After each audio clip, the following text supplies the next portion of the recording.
Hi, everyone, and welcome to another live Meet the Expert session where experts give you their advice on how to succeed in the world of work. I'm your host, Kathleen, joining you from London. And today, speaking with us is going to be Ollie Wood, Head of Talent at Golden Gate Ventures in Singapore. This is a really special session because not only is Ollie an expert, but he's also a really good friend of mine who helped me so much in my career transition, moving from Singapore to London last year. And I was also changing industries from finance to tech. Without Ollie's advice on how to search for jobs, how to reach out to companies, as well as how to kind of totally revamp my CV and my public profile, I would not have been able to do it. So I'm really excited for him to share his advice with you. Ollie, thank you so much for joining us. What's the highlight of the week been for you so far? Hi, Kat. Well, we've just come out of the lockdown here. They call it circuit breaker here. We're finally being allowed out to go and meet people for the first time in 3 months. So I've been very tentative about going to meet people. I'm not sure I can socialize as well as I did before, but it's been okay so far. It's been a pleasure to kind of start catching up with people. Yeah, I guess you kind of have to ease back into it. But I'm still going to make you guys have Zoom calls with me. Good. To get started, can you give us a little bit of your background, your career journey, and how you ended up in Singapore? Yeah, for sure. So I studied in London. I did maths at King's, and then graduated. Didn't want to go into the financial sector in London, unlike most of what do you call it? The other students on my course, my peers, looked at a number of different options. Was kind of a bit scatterbrained in that. Was looking at maybe joining the military as an officer, maybe going into politics, theatre. Ended up doing a bit of work in the public sector. And it was at a really tough time generally. It was just at the end of the financial crisis. And so they shut down all the public sector work. I ended up, I think somebody said like, oh, why don't you look into headhunting? And I was kind of like, well, I need something to tie me over for the moment. And I'd already decided that in chatting with a friend of mine that although I love London, it would be quite cool to see what else is out there in the world. And if there's anything that comes up, I would jump at it. Got talking to a company. My friend was interviewing with them as well. And he said, look, they've got an opportunity just outside London. It was in this small country town, Amersham, which is at the end of the Metropolitan line. And I was like, do I want to really be stuck out there when I've been living in central London? And then they said in the interview, like, would you like to go to Singapore after a bunch of months? We've just opened an office there. And I was like, hell yeah, I'll go to, I'll be well up for going to Singapore.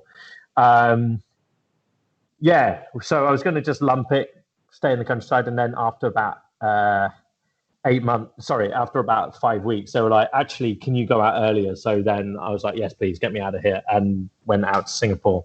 And I've never looked back. The rest is history. The rest is history, absolutely. So just to dive in now, what's your opinion on what's the biggest misconception that people have when they're applying for jobs? I think there's this general feel that the people who are on the hiring side, the interviewers, are the buyers, and you are the one selling yourself, as it were. And it's actually not that. Like the most of the people I speak to are desperate for talent that would fit within their business. It's so hard to find the right fit for your company. And it is such a relief when you find that person who you click with, who can do the work, that you feel that you can build trust and relationship with over time. That actually there's a lot more power on your side as the interviewee that you then it would seem to be that then is generally portrayed in these situations. You've got to be you're always kind of told, like, you've got to prepare to answer all these questions and blah blah blah and react and do all the right things. But actually being at ease, relaxing, having relaxed confidence in an interview, That's one of the most impressive things I witnessed. And from my own point of view, that's always been my approach in terms of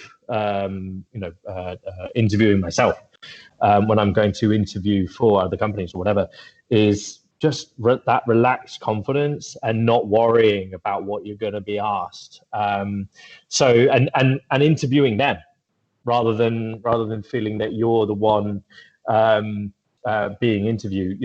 Go into it thinking, hey, there's a certain amount of information I want to get before I decide whether to join your company. I don't be cocky about it or anything like that. It's just a case of it should be kind of like between you, hence the term interview. It's not one directional. So that 100% for me is the biggest misconception. Mm-hmm. What tips would you have for students who are currently searching for employment? Like where should they start? I think start, like, especially right now, look at what is hot. Look at the industries that are growing, especially those who have benefited through this current situation. But that applies outside of this situation as well.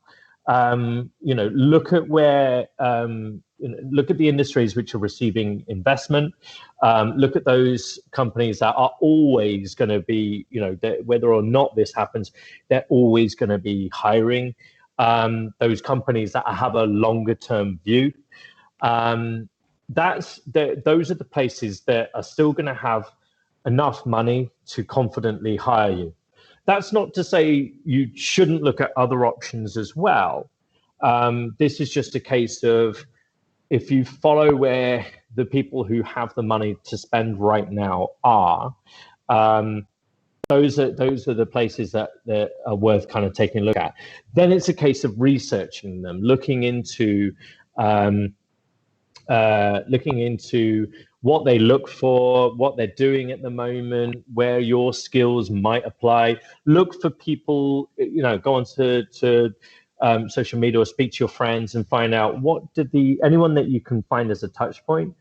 Find out what route people have taken to get into it. When did they join these companies, etc. So it starts off with that kind of research side of things. I don't recommend just flinging out your CV unprepared. You don't tend to understand much about the process if you do that. Whereas if you research it in advance, be a bit more targeted, then there's a better chance that you'll get some traction with these companies. So you do the research first, you kind of lay the groundwork, and let's say I'm a student, I've chosen maybe 5 or 10 companies within an industry that I think is growing. These are companies I'm interested in. What do I do then? So again, the second part of it, like going off that kind of, you started to look at who's working there, what they're doing. Start to go on the site, see if they're actually hiring. There are some companies that are hiring that haven't advertised their job, so it's always worth a shot to get in touch with them. And ultimately, yes, you can apply online. I just don't recommend that direct application necessarily. The first route I always choose is to look up, find, say, 4 or 5 relevant folks that work in the business that you think they're the sort of, for the role that I want to do, they're the sort of person I want to connect with, or they would be relevant, or they might even sit next to the person who has this role and might be able to refer you on to them. Find 4 or 5 people, add those people on LinkedIn. Do that for, say, 5 to 10, maybe 20 companies. Add them all and send out connections to them.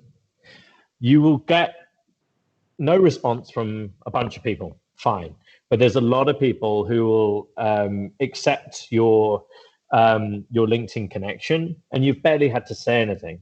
Now you've got the opportunity just to kind of reach out, send a short message, introduce and just say, hey, I'm considering a move into this industry. I'm looking to find out more. Are you open to a coffee catch up or a conversation? You would be surprised, and I think you found it last year, right? The response rate of people who are willing to share their backgrounds, help someone out, and then maybe point you in the right direction, whether it's internally, whether it's offering you a job, or whether it's referring you to somebody in a similar company with a similar position. That the options that you open up, or the opportunities that you open up for yourself, are multiple. If they are hiring, you've just put yourself to the top of the list, in front of all those people that applied online. If they're not hiring, but they might be further down the line, you're a known contact to them. And they will know other people in the industry, even at their rivals. Sometimes people don't mind recommending you to other people because they've worked, people move around in the same industry. They might be willing to help you with an introduction there. And advice, get a few data points, what's happening in that industry, those nuggets of information. When you go to another company that you've been referred to, or that you've just, also sent your details to, if you get in touch with them and they see that you've been for conversations with one of their rivals, they're going to want to know what's happening. They're going to that small nugget of information that they give away in a conversation can be really exciting, and it shows that you're doing your research, that you understand the space, and that you want to be in this space as well that you're applying for. I think that was the single best bit of advice you gave me, Ollie, and it really did work. Like reaching out to people, whether they have the time to just type to you on LinkedIn a little bit about the company or the role, or they have time for a 10-minute phone call, or they have time for a 15-minute coffee. I had so many coffees, and it gives you so much insight into the company. It gives you so much insight into the role. If you reach out to someone who's doing the role that you're thinking of doing, and yeah, it was incredible. And I would not have done that if you hadn't told me to. I would have just kept applying online, and it wasn't working out so well applying online. And yeah, when I started working at Job Teaser, I'd phoned one of the girls who worked there, and I'd had an informational interview with her first, and they were like, no one else did that. So it's not something that people normally do. Yeah, no, it's not, and it's really surprising. Because I've been giving this advice to all of my friends. I do it myself. I've been doing it for years and years and years. I've never gotten a job through applying online. And I'm also on the receiving end in terms of how many people do apply online. We advertised a role, I think it was back in 2018. We advertised a role for 2 weeks, and I think we got something like 2,000 applicants. Selfish, I'm still a human. I'm the one who has to go through the applicants. I'm gonna go through as many of those as possible until I find the right person. I'm probably not going to make it to the end of that list. So there's probably a lot of profiles that could have worked out, but I'd already found the right, a right fit based on going through those profiles. So why bother to go through all the rest? So it's a probability thing. You harm your chances. Whereas if I get a referral from someone, they say, hey, I've had a chat with this person. Do you want to have a chat with them? They're really keen. They've reached out to me on LinkedIn and are quite interested in this space, especially if it comes from one of my bosses. If they go, hey, can you have a chat with this person? I'm like, yeah, I'd probably better have a chat with this person. And it just speeds everything up. But I am super surprised that it isn't a more commonly taught technique. Maybe if everyone was doing it, it would be. I think if everyone was doing it, it would be less impactful for individuals. So, for the moment, it's definitely a differentiator. It's a way that you can put yourself ahead of the queue, as it were. So I just want to touch briefly on this. What is your take on cover letters? I'm wondering how candid I can be. I'm not the biggest fan. I don't find them. I don't find them particularly helpful for us. I know that there are some. I know that there are some people who definitely still require them. Um, I would do away with them completely if I could. They don't add much value. Any information for me that comes in on a CV, that should be enough. Um, if there's anything on the cover letter that could be missed off, then it's possible it will get lost in the process. So if I'm forwarding to my bosses ask me to look at a certain profile or whatever. They don't share cover letters. They don't read. They don't read it. If there is a cover letter, they want it to be super concise and brief. Situation and apply confirming your situation and why you're applying for the role. If that is to me the maximum, the more you speak, the less the less you're gonna have my attention. I need to know from opening up a profile, like a CV. Sorry, I need to know that you're roughly relevant for this role. I'll look at your job title, your job title, and the dates of where you were previously, or where you are now. That's the key information. That's the first thing we look at. Then if it's a bit of a jump, or if it doesn't tell me why you're applying for this role, I expect that to be at the top of a profile. I don't have time, and I'm not going to go through and read a cover letter. Maybe I should feel more guilty about this, but I would rather kind of guess what someone's intentions are from their CV than go through a detailed description in a cover letter. Again, we do get these applications coming from all sides. It wastes my time and slows down my process hugely. We're in an age where I can get 2,000 applications in 2 weeks. I can't read. I don't have that time. I want to know where you are at the moment and why you're applying for this, like your context and why you're applying now. So if you do have to do a cover letter, keep it super, super concise. Short and sweet. Yeah. Would you have any other CV tips besides that to share? I know you already gave us a bunch, but just in case there's anything else. Yeah. Keep it really throughout. Think about everything has to be tangible and relevant, as relevant as possible. If you've been successful at something, it's not good enough to say that you did something and that you think it was successful. I want to see some form of understanding that whether you were given a task or gave yourself a task, that you understand that what value you created from previously to now.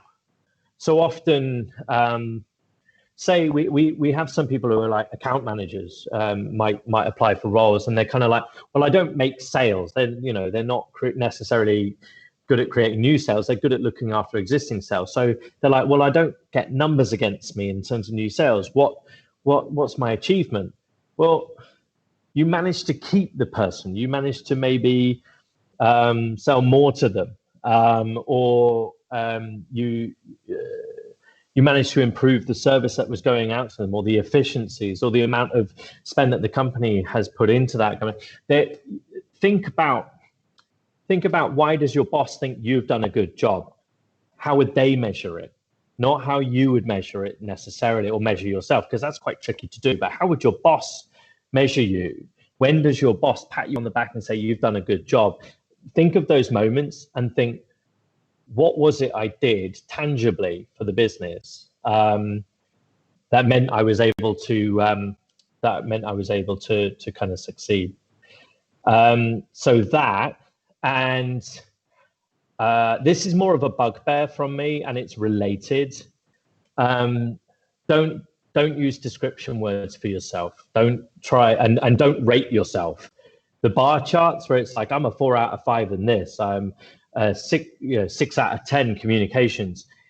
Reading that all of the people I know in talent roles, most of the people I know in hiring roles, completely ignore it because there's no external measurement there. It is you measuring yourself. Therefore, it's not relevant. Of course, you're going to say you're a great communicator. What amazes me is when people put, I'm a 2 out of 10 communicator. Like, I wouldn't highlight that. So yeah, it is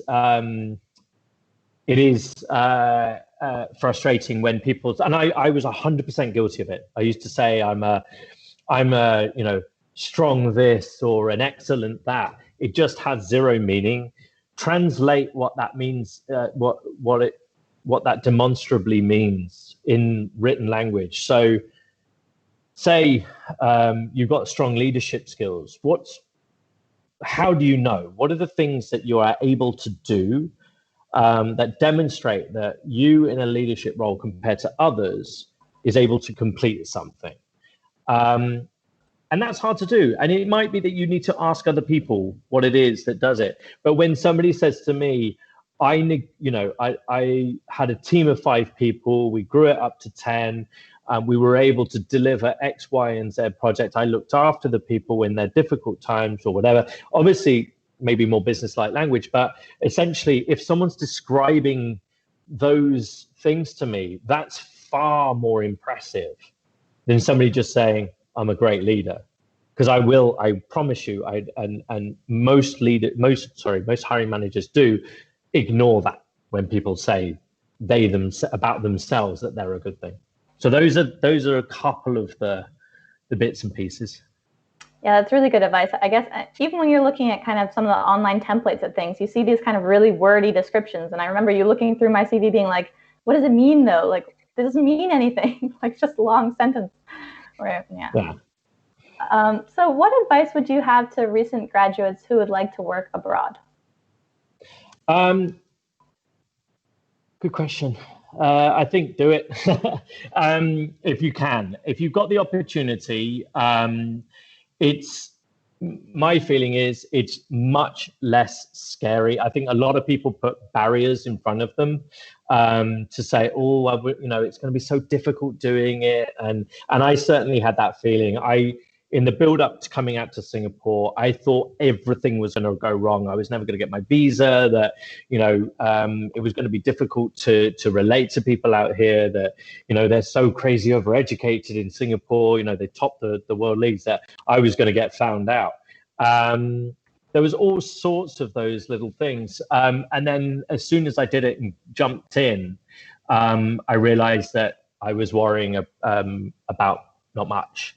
There are plenty of opportunities out there. It's about working out where the gaps are in those other markets, what skills people don't necessarily have. And yeah, again, going back with that kind of network and connection. Reaching out to people out there. People, if you reach out to particularly expats, maybe from your own country, who've gone through that move to the other country, get in touch with them, because it's likely that they went through all of the worries that you're going through at the moment in terms of considering an overseas move. And they can tell you what the transition was like. They can tell you how easy or difficult it was, and some of the things that you might miss, and some of the things that you might, be super excited about, and just settle a lot of those fears. I wish I'd had more of that before coming out to Singapore. I knew I was happy to just jump in. And then I had one chat with my boss in Singapore about a week before I came out here. And I was already convinced. I was just like, I don't need it. I wasn't bothered about it. But for people who are more wary, I think that's the biggest thing. Then once, like, the good thing about expat communities around the world, particularly, if you're from the same countries, they usually, because they've gone through that difficulty, and because the networks are usually quite small, they're willing to put you in touch with someone quite easily. again, because they've had to develop that network from scratch. So that's how I would go about it if I was doing it, if I had to do it all over again, or if I had to move out to another place in the world. Now that I've done it once, and realized how easy it is to adapt compared to how I thought it would be. If I didn't love Singapore so much, I'd happily move again to another part of the world. I don't necessarily like, I think once you get out there, you get a taste for kind of being more international and trying other places. Yeah, one of the things that my friends told me who had moved before, they were like, do not move without a job. Like, it's better to secure a job first and then move countries. But I decided to do it the hard way. It is much harder to, I think it's much harder, unless you have a bit of a network in London. If you have no network, and no like job set up, it's really risky, but incredibly brave. Maybe bold is the best word. To go out. To go out to another country. But I've seen people do it. And you're kind of like, wow, that's a strong move. And they're usually people who are even better at kind of jumping into new challenges. And that will continue. That will be a sign of probably their career to come as well, that they're the sort of person who can take on those really exciting new challenges. So it's possible, and much more possible, obviously, in the EU, and similar than it is maybe moving to a completely different part of the world, different continent, different region. That's slightly more tricky, and that's where, as I say, all of the things that that I was recommending earlier go through that. What are some things that companies look for in young candidates that might not seem obvious? It's funny that I've been interviewing. I've been asked to interview a bunch of interns this week on behalf of one of my colleagues in the States, to give him exactly a feel of like how do he was asking the same thing, like how do you kind of pick it out? I think more than anything, like it's really difficult because experience. No one has. No one has like crazy amounts of experience coming out of university. You're kind of untested, although a couple of people might have done internships at that point. Our expectations aren't that high. For me personally, attitude is the most important thing. And attitude, not in terms of like, I want you to be super like cocky and brave and whatever. I actually prefer someone who's willing to go, look, I don't know much yet. But I'm super willing to learn. This is the rough reason why I'm wanting to learn. That's all I kind of want to know at that stage. I'm then looking for things like, how much are you willing to jump into a challenge, and how much are you, how do you relate to people? And so I usually talk to people about a little bit about their outside life, what they do in their societies and things like that. I spoke to a guy yesterday who was in Portugal, and he's going traveling for 3 weeks with camping stuff and chucked into the back of the car with his friends. And I was like, yeah, if you're willing to do that, then you're probably quite open-minded. You're probably open to a flexible environment. And you have to take, you have to pull things out of these kind of anecdotes, because that's as a hirer, that's all you've got to go with, apart from obviously the basic qualifications. And I hire based on soft skills. I can't assess someone's hard skills, but if they don't have those soft skills, it often doesn't matter if you've got the hard skills, we still won't hire you, because the attitude is so crucial to getting on board. So a bit of humbleness, the attitude side of things, the idea that somebody is open to the fact that they don't know everything yet, that's quite refreshing. And as I say, that kind of having a kind of relaxed confidence. That's often the things that I'm looking for. Well, we usually kind of wrap up these sessions with a few questions from our students. So what is the most important question one can ask at the end of the interview? That's Matthew from the University of Law. Thank you, Matthew. I think this is really, for me, this is a really easy one. Play to the person's ego by asking them about their journey with the business. Why did they join the company? Why are they still there now? Everyone you speak, that's useful in every single interview that you have with them. It will give you an insight as to the longer term of the company, and is there a career in this for you? You will also get a sense of, people will start to open up because it's personal. They will start to open themselves up, maybe not without even realizing it. And you'll get a much more personal feel of the potential journeys within a company. And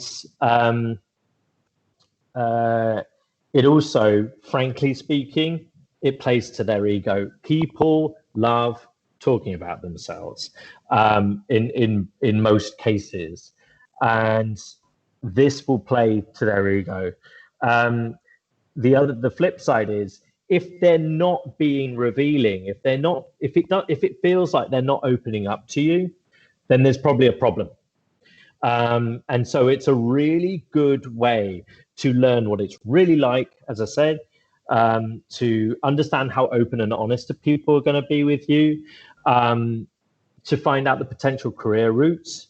And also, this is something I tell to all the companies that I work with. I say to them, why is it that when you're trying to sell your roles, don't try to just give the broad selling points of, we have, a great holiday set up, or we have a really cool office culture, whatever. Don't try and do it from the top down. Speak to the people in your business and ask them why they're still here. Why do they like it? And you'll get, so from that, you'll get a much better understanding of the real kind of employer branding. And as I say, it shows that you want to know what it's like there. You want to picture yourself in this environment. So on both sides, you find out a lot of information, but B, it probably endears you to them a little bit once you get them opening up. Is it more important to look for a career than a job? That's Yasmin from Frankfurt School of Finance and Management. That's definitely a more tricky question. Only that you, at different stages of your career, you're probably doing one, the other, or both. Sometimes neither. I think some people are in a financial sticky situation. They just need a job. Worry about getting the job. Think about these. Always, for me, when I'm thinking about getting a job, I always think about three things. What do I want to do? What can I do? And what is somebody willing to pay me to do? What do I want to do is closely related to the kind of career side of things. Often at the start of your career, at the very start of your career and your first jobs, you don't get to do a lot of the things that you were sold in terms of joining a course or blah blah blah. You don't get to do those immediately. You have to build up a career first in order to get there. So that's, to me, is a less important one. You should just focus on things like some of the things that you're good at, some of the things that, some of the individual activities that you want, that you're good at. But it's very difficult in the first years of your job, career, whatever, to understand what the longer term implications are and what you like. What you think you like at the very start of your career often changes after 4 or 5 years. And you should be constantly thinking about that. I think So summation, job for me is more important at the start, and exposure and learning opportunities. But you can do that in a number of different places. You don't have to kind of box in what the career is straight away. Then it starts to shift the other way. Whereas later on, if I speak to someone who is in their mid career and they're thinking about it purely from a job point of view, that's not a great sign for me. I would be very worried if someone was just going from job to job, unless they're doing something like contract consulting or something like that. They're doing project-based consulting, in which case, fair enough. But yeah, general kind of cadence is start with more towards a job, later on towards the career side. How can I justify time gaps in my CV without making myself look bad? That's Delia from Universidad de Aveiro. I should throw that back at you, Kat. You were the one who spent a year traveling the world. It's be really honest. Be really honest. There's usually a good reason for things. If people aren't going to be understanding about those reasons, then you're probably not going to work for them. Going to want to work for that person. So yeah, for me, be really open and honest. Keep it super brief. If you've been going through a difficult time, that's something that you should be able to choose how much you want to open up about that over time. It's probably not worth going into detail on a CV. Just putting a line with dates so you can cover it off. Adding in anything relevant to the job that you experienced in that year, in terms of if you worked on a certain project, if you did some contract work, if you traveled to a country which was relevant to it, whatever it is, put it in there. If it was that you went traveling for a year and had a sabbatical, like most people have had a break from their career nowadays at some point. So just keeping it brief and saying a sabbatical to travel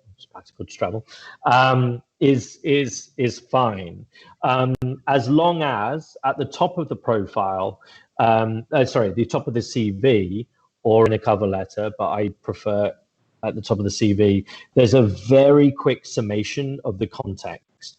If it's relevant now. If you've had an opportunity since that gap, don't worry about it. Like no one cares if you've done 2 or 3 years since that sabbatical or something like that, then no one's going to really mind. Like no one cares about that you went, genuinely, no one cares that you went on a sabbatical for a year traveling 2 or 3 years ago. Like it's more important, if it's more important when the gap is now, how you justify that gap, and you explain that off in the profile at the top. Don't do it. I tend to say don't go into too much detail in the body of the CV. The body of the CV is about your relevant experience. If it's not relevant experience, don't put it in there.